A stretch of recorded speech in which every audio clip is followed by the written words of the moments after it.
김건희 여사입니다. 김건희 여사가 첫 공개 연설을 했다고 합니다. 고 심정민 소령 추모음악회에서였습니다.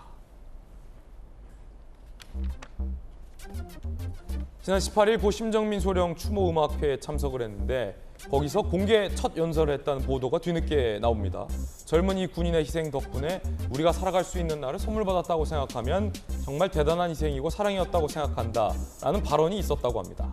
대통령실 관계자에 따르면 윤 대통령이 심소령 장례식장에서 꼭 챙겨보겠다고 한 만큼 이심점심으로 참석했다라는 이야기도 합니다. 사진 한번 보시죠. 자, 결국 이제 윤 대통령을 대신해서 고 심정민 소령 추모음악회를 참석했다라는 게 용산의 관계자의 설명입니다. 방명록에는 당신의 고귀한 희생, 대한민국을 지킨 정신이 되었습니다라고 적힌 내용도 함께 공개가 됐습니다. 그런가 하면 코바나 출신 직원이 대통령실에 채용이 됐다라고 해서 여야 간에 사적 채용이 아니냐라는 논란이 뜨겁게 인바 있는데 관저 보좌 역할로 채용이 되었다라고 보도가 나옵니다. 용산, 현재 김건희 여사의 업무 담당 직원은 5명, 국회의원 보좌진 출신 3명과 코바나 출신 2명이다. 다음 달 중하순쯤 윤 대통령 부부가 한남동 관저로 이사하는데 코바나 출신 직원 2명이 이 관저에서 김 여사 보좌 업무를 맡는다. 한남동 관저에 배치할 예정이다. 라고 용산에선 설명을 했습니다. 한남동의 관저 사진도 공사가 어느 정도 완료가 됐다고 하고 공개가 됐습니다. 그 사진도 한번 보겠습니다. 이 관저에 배치된다는 거죠. 코바나 출신 직원들이. 자, 외교장관 공간인데 공사가 되고 나서의 차이점은 이렇게 창문이 다 밀폐가 됐어요. 이게 단순히 블라인드를 내려놓은 건 아닌 것 같은데 청와대에 근무하셨으니까 박정아 의원님, 네네. 이 창문을 왜 관저에 창문을 이렇게 막아둔 겁니까? 글쎄 좀 확인이 좀 필요한 것 같은데요. 예.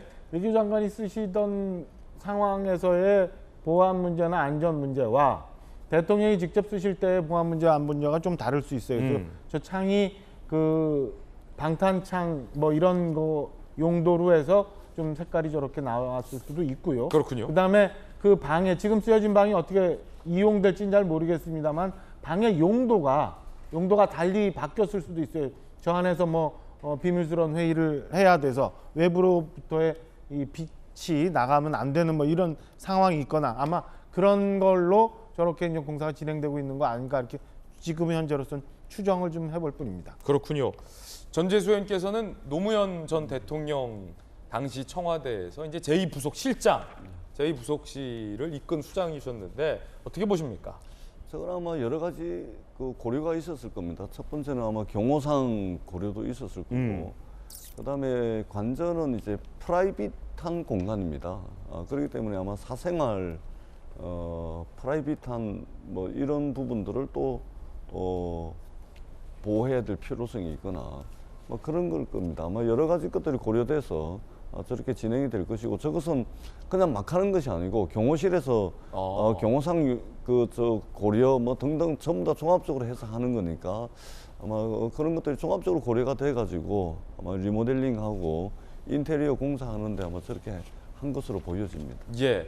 자, 김 여사의 동행인들이 최근에 논란이 된 바 있었죠. 그러자 정치권에서는 차라리 제2부속실을 만드는 게 낫지 않느냐라는 얘기도 나왔습니다. 한 가지 여론조사가 실시됐는데 대통령 부인을 보좌하는 제2부속실을 부활하는 게 맞냐 아니냐 찬성 반대 여론조사 결과입니다.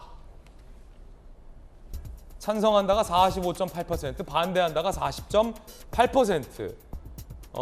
그러니까 팽팽하게 제2부속실을 만들면 안 된다, 공약을 파기해라, 공약은 지켜야 한다라는 여론이 충돌하고 있다는 것도 흥미로운 여론조사 결과로 볼 수 있습니다.